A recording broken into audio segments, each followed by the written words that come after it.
नमस्कार दर्शक बंधु उत्कल 24 न्यूज को स्वागत करुछि संदीप्त महंती। मधु बाबू को उत्कल गौरव नुहे भारत गौरव भावे अभिहित करबा उचित। ओडिया जातिर स्वाभिमान और अस्मितार सुरक्षा पाई उत्कल गौरव मधुसूदन दास का अवदान अविस्मरणीय। चमत्कार पांडित्य सत्वे मां माटी मातृभूमि प्रति तांकर आत्मीयता कमी नथिला। ब्रिटिश शासन काल रे मृत प्राय ओडिया जाति मध्य जीव प्राण भरी मधु बाबू। ओडिशावासी उन्नति पाई तांकर जीवनव्यापी संग्राम संपर्क में आमे उत्तर पीढ़ी को ठीक भाव अवगत करि नाहु बोली उत्कल गौरव मधुसूदन सांस्कृतिक परिषद पक्षर ओडिया अस्मिता और मधुसूदन दास शीर्षक आलोचना चक्र में बालेश्वर सांसद प्रताप चंद्र षडंगी मत प्रकाश करिसेंति। दिग्विजय गजपति वंशरे दुरवस्था से पिला फोटो तले लुचिछि मुसुमुर भावुके राजमाता कहले मधुबाबू यदि महादेव गोटे खंडा थांता ताले ओडिया गजपति वंशर पराक्रम देखै दियो। ओडिया भाई माने खंडा तेरे कोन कथा किंदे भावना तक कथा कहबा प्रेरित करछि।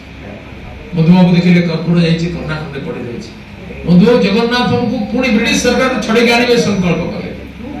जने कलिकता हाईकोर्ट रे बुली बुली वकील मान के कथा कहिले के विश्वास कले केस लड़िवा। स्थानीय स्टेशन क्लब परिसर में आयोजित कार्यक्रम में मुख्य अतिथि भाव जोगदे सांसद श्री प्रताप षडंगी उपरोक्त मत प्रकाश करथिले। तांको भारत रत्न प्रदान पाई सरकार निकट में आलोचना करिवे बोली प्रतिश्रुति देथिले। मुख्य वक्ता वरिष्ठ सांबादिक प्रदीप्न शतपथी भारत रत्न पाइबा पाई मधु बाबू देशर एकमात्र योग्य होइतिले भी तांको उचित मूल्यांकन करा जाय नाही बोली कहिथिले। ओडिशा राज्य रे हमर माननीय सम्माननीय श्रीयुत प्रतापषडी मान एवं भुवनेश्वर सहित चर्चित हमर सम्माननीय प्रदूषण वरिष्ठ सांबादिक एडिटर अछथि एवं से सब जगह सब चतुर्थ स्तंभ धरले आग्रह अछथि सबले एवं पूर्णांग सभापति सीताराम महाप्रदेश से संपूर्ण भल पाइबार स्वाभिमान पुरुष आमर जो वसुंत दास जिन आम शिखी पार्चु शेष आम भी आगे बढ़ी पार्चु एवं सम्मान्य मोर साधारण संपादक मोर मौसा मोर वैज्येष्ठ पिता सम्मान वरिष्ठ एडवोकेट आमर एवं तुषार बाबू सम्मुखे आमर क्रीम लेयर जो कह जाए एवं विषय वस्तु ओडिया अस्मिता मधुसूदन दास कहवाई मंचर अच्छा प्रताप बाबू मुझे बहुत दिन है हाँ ना जहाँ ये वर्षा पाग चलीगला मुझे समय गोटे मिनिट नष्ट करने चाहूँगी कहीं शुणे पाखक मो पाखे मुझे शुणा आस केवल पारंपरिक भाव में गतानुगतिक भाव में प्रताप बाबू मोर बंधु। प्रकृत में उत्कल गौरव नुहे भारत गौरव भावे अभिहित करिबार आवश्यकता रही। सदर विधायक मानस कुमार दत्त और पूर्णांग उत्कल सभापति सीता वल्लभ महापात्र ओडिया अस्मिता रक्षारे मधु बाबू प्रचेषा और अवदान संपर्क में आलोचना करथिले। परिषदर सभापति डॉक्टर लक्ष्मीनारायण महांती आलोचना चक्र में अध्यक्षता करथिले। परिषदर साधारण संपादक वरिष्ठ आईनजीवी पुरुषोत्तम विश्वाल कार्यक्रम आभिमुख्य संपर्क में सूचना देथिले। आईनजीवी प्रज्ञा पारमिता विश्वाल अतिथि परिचय देथिले। जशोदा नंद आस धन्यवाद अर्पण करथिले।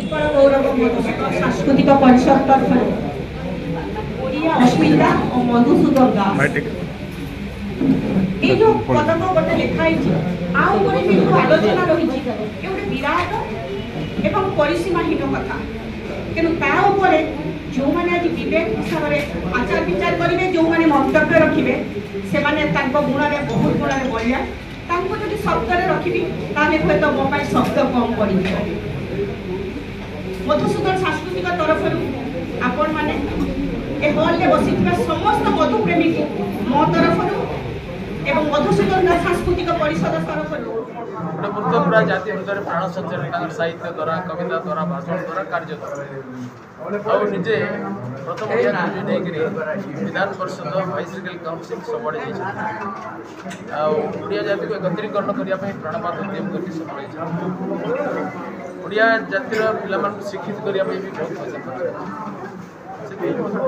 ओडिया जातिर अस्तित्व अस्मिता आशा आकांक्षा स्वाभिमान से सब क्षेत्र में प्रथम ओडिया क्षेत्र में अनमेच्ड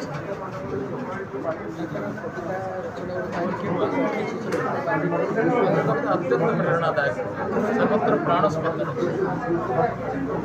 भूमिकंप हेब धरणी फाटब उठे सहस्रम पूजा से तोर माता से तोर त्राता कर पूजा